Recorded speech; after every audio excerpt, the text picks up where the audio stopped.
What was that?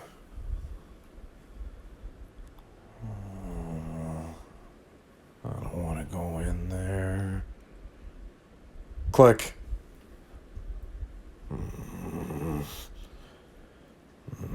This one looks creepy. I don't think I want to.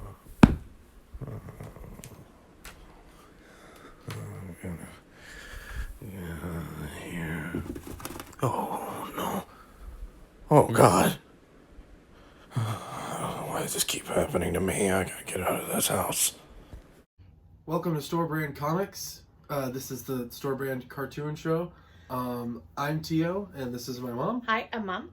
And today, the movie that we are talking about is one that I've been waiting a while to do. 9 weeks. I wanted to wait until we were on episode 9 to do this because the movie we're talking about is 9. And it's really good. This is the first time like over 10 years that I've watched it, and it holds up pretty well. It's a really good movie. It's one of my favorites. It's directed by a guy named Shane Acker, who I believe originally produced a short film, like I think it was a student film or something like that, called 9, that was animated, and Tim Burton, of all people, saw it and really admired the artistic vision of it, so he and his buddy, I have to read it, Timur Bekmambetov, produced this movie. That's the guy who directed Abraham Lincoln Vampire Slayer. Another favorite. Yeah, one of my mom's favorite movies. And it came out really good. It is rated PG-13, but I would say it's definitely like kind of a kid level horror movie, because it's got a lot of disturbing images in there that like might not scare an adult, but they would absolutely terrify a child. Oh yeah, definitely. The creep factor is awesome in this, and that's probably why it's one of my favorites. Yeah, I would definitely say if you want to... Don't start. I would definitely say that if you want to show 9 to a child, this one, out of all the ones that we discussed, should be one of the easiest ones to get on DVD if or you're Blu-ray. priming your child to be a horror buff, Yeah. this is a good movie to start them on. Yeah, I would... I would say weird. before exposing your child to this movie, you should definitely watch it, see it for yourself, and gauge whether or not it's something they could be handle. prepared for the nightmares. You know, the years of therapy that they're probably going to have to go through. You know, because you started them way too early. Hang on, the dog's barking. Yeah. I guess she's joining us. So, it's... Gosh, you are a wild card. Alright, so it's definitely a movie where I would say it's not totally inappropriate for children, but you do want to be careful. Yeah, you definitely want to gauge it based on what your kid can handle. Yeah, it's definitely one you're going to want to watch first. Yeah. Unless you're the type of parent who will sit down and like watch Saw with their child. Yeah, I mean, there are those too. So if you're one of those, like I said, if you're priming your child to be a horror buff, this is not going to be a movie that's like gonna phase them. Yeah. It's good. It's a good creepy movie. It is. It has a lot of creepy atmosphere. It's dark, without being totally crushing. Right. There's not blood and gore. Well, yeah. Well, the main characters don't even have blood or organs to speak of, because all the main characters are these 9 little rag dolls made of burlap or other ragdoll materials. Yeah, because we were noticing that there was a variety of fabrics that they used. Yeah, in fact, if you like pay close attention to how each of the 9 are designed, with the exception of, I want to say, 3 and 4 and 6 and 7, you can see there's more burlap in them, like as a material as they go, making it look almost like that wasn't really their creator's like first choice as a material. Yeah, like he ran out of stuff to work with. Because 1 looks like he's got no burlap in him. 2, he looks like a doctor's coat almost. Yeah, and 2 looks like he's mostly burlap, but he's got other materials. There you go. but he's got other materials incorporated in. And then, like, for some reason, 6 and 7 both look like they're made of another type of fabric, and 3 and 4 look like... They look like sweaters. Yeah.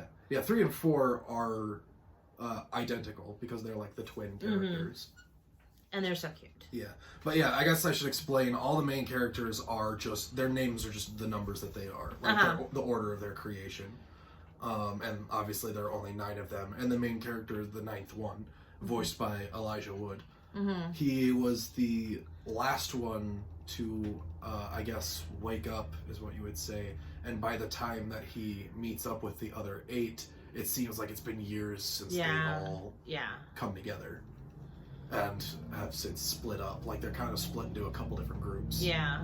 So. Yeah, there's a couple different, almost factions. Yeah. There's one, like, maintains the larger chunk of the group where, like, they just kind of stay hidden and afraid and don't go out to do anything. And 7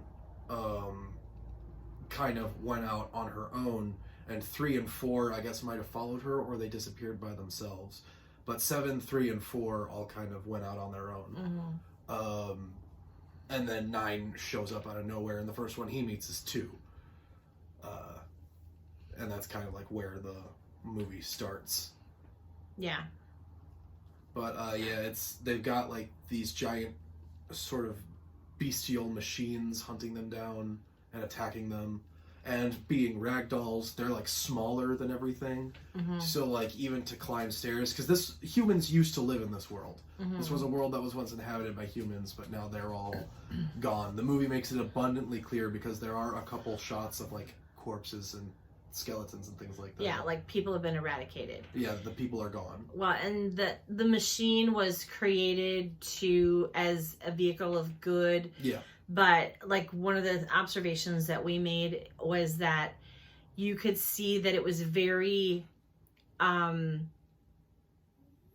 like it looked like Nazi Germany. Yeah. It looked Third Reich. Even the machines themselves looked like Nazi helmets, war helmets, that kind of stuff. It was very much, it used that kind of a propaganda look to it. Yeah, it used the imagery of the Third Reich to like represent what the machines were. And kind of that deception too, where like, oh, we're creating these for good, but in reality it turned out to be something really, really bad. Yeah.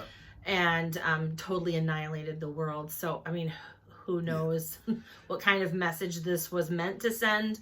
But I mean, kids are not going to look at that and go, "Oh gosh, this is totally Third Reich." Yeah. It's kind of like the Disney thing in Lion King where they they said that they had it marching, they had it marching like the hyenas looked like Nazis. And haven't they removed that from like the remakes now? It's probably not in like the live action remake. No, it's not in that one. But I don't think they removed it from the original because it's like. Okay, firstly, that was a huge chunk of a song. Yeah, and firstly, those are like that's the bad guy song. Those are the bad guys singing that. So it's it's appropriate to represent villains as villains. Yeah. At least that's what I personally believe. Yeah. Is that if you want your bad guys to be bad guys, then just let them be. Just tap into World War II. But, just let them be the bad guys. Yeah, and Now, I will say there's probably not a whole lot more we can say about the machine without spoiling important parts of the movie. There are certain things you can't say because it would give the movie away. Because I will say this is not a plot-heavy movie. This movie... Not really. Like, even the big twist of this movie relies entirely on, like, the emotional context of what's being presented. Yeah. Like, this is very, very much a... I would say the overall message of this movie is be conscious of, and it's more of a societal message than a message for individuals. It's definitely a society. But it's be careful what you allow your generation to do now because generations after you have to inherit your problems. Yeah, I mean, it's a very socially conscious movie, I want to say. And looking at it from a different generation...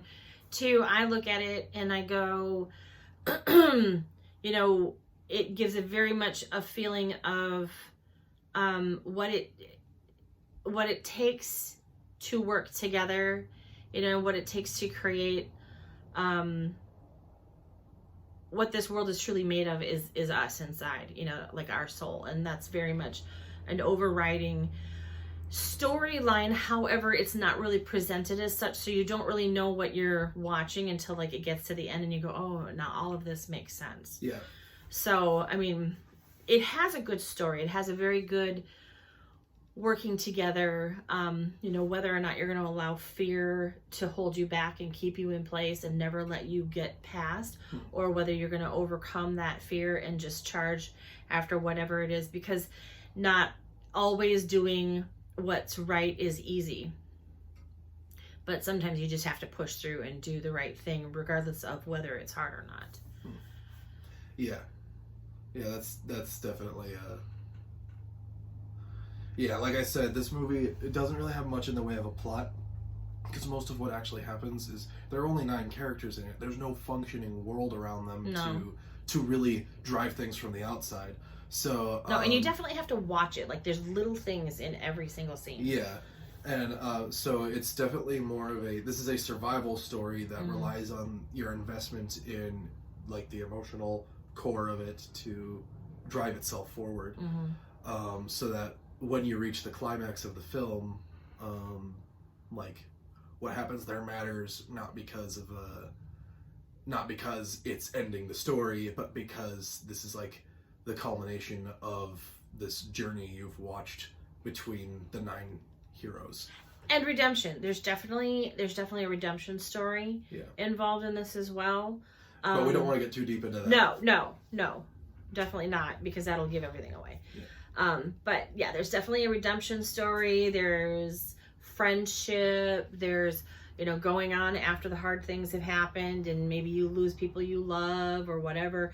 But you know, like, you still have to keep going. Yeah, it's like we said, this one's a little heavier and a little darker compared to like other child-appropriate movies. I don't want to call it a kids movie outright, because I don't think this was made exclusively for kids. No, this was made, I think, to be viewed as a family movie, like as like something that parents and kids can watch together.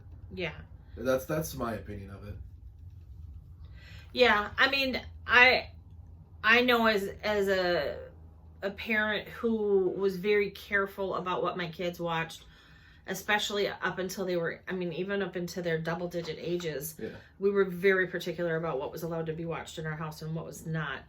After they hit a certain age, it's like whatever. Yeah, I was 13 by the time this movie came out, so I was absolutely allowed to see it. Oh yeah, I mean, like, my kids were not at an age where we would have not watched this. I think we watched this together. Yeah. But, you know, speaking as a parent who was really careful, like, I would say probably 9 or 10 and above might be okay with this. If you've got a really mature 9 or 10-year-old, like, it's going to depend on your kid. Then there's going to be those kids that are like my nephew Corey, who grew up watching Terminator, and he had the Terminator doll and called him, "This is the guy," and he was 3 when I met him. So I think you've told this story before. I probably have on the channel. But like, this is the difference. Like, you've got the 3-year-old who knows who the Terminator is, and then you've got people who are 10 and 11 years old and, you know, still haven't been allowed to watch Harry Potter. So there's just 2 different worlds of parenting. And so I'm going to be that middle person and say probably a 9, 10 and above would do okay with this movie. Yeah, definitely a good one. It's got that Tim Burton flavor very much, without actually, you know, being directed by Tim Burton. So it's way more toned down. I was going to say, it doesn't have quite that same quirk. Yeah, it doesn't have the same like bombast or whimsy about it. There's very little bright color. Yeah, this is a very dull, drab movie. The brightest color you're going to see in it is like this neonish sort of green. Oh, and red. And red. And there's a red. But the cover right here, this is basically the palette for the movie. This is the range. We'll bring it a little bit closer. This is the range of color you're going to see. I know the reflections are probably really hard to look past, but that's about the range of color you'll see in this movie. So if you like dark movies and you don't mind a cartoon, this one's highly recommended. It's one of my favorites, and I've loved it ever since it came out. Great. Yes, it's a great movie. And I actually just found out today that the short film that this movie's based on is actually on this disc, so I might watch that later. He's got a new thing. It's like only 11 minutes, so. Well, that's the whole thing. It's like, you know, it's something you haven't seen. Yeah. And it's so rare. Yeah. Well, I don't know that it's rare if it's printed right on the DVD. Well, that you haven't seen it. That's what I mean. Oh, yeah, okay. The Look of Nine. See how Nine's first steps as an 11-minute short became a full-scale production. So This might be an interesting one to see behind the scenes stuff on too. Mhm. So, yeah, this is a really good one, and I highly recommend it. yes, So ditto. this one gets like a 5 stars out of 5 for me. Yeah, like because we were doing a 1 to 10 rating for a little while there. I We're- went back and I watched all of our videos, All right. and I think about video 4 we were doing like some kind of a star rating system, like 1 to 10, Yeah.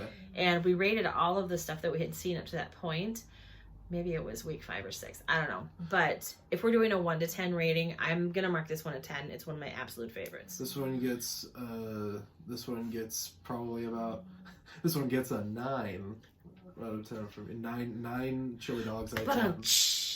9 chili dogs out of 10. 9 chili dogs out of 10.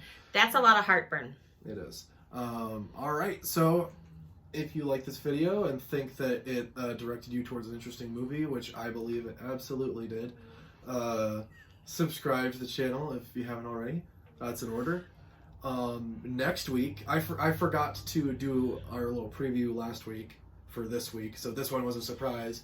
But next week, I will say our 10th video is probably my all-time favorite animated film. Is next. Is going to He's be. been just waiting to show you some of these videos. Yeah. Yes. Just I've really been anticipating showing you a lot of these movies. Yeah. Like, Yeah, maybe not you, more me, and talking to you about them. yeah. But the next one is my all-time favorite animated movie. That will probably never be dethroned. The Prince of Egypt. It's a really good one. And you want to know why it's being watched week 10? Because there's a recurring motif of the number 10 in Moses' life. That's my justification for making it the 10th video. Because you got the 10 plagues, you got the 10 commandments, the movie's about Moses, so... All right. So next week it's the Prince of Egypt. Alrighty. Okay. We will see you then. We can see you.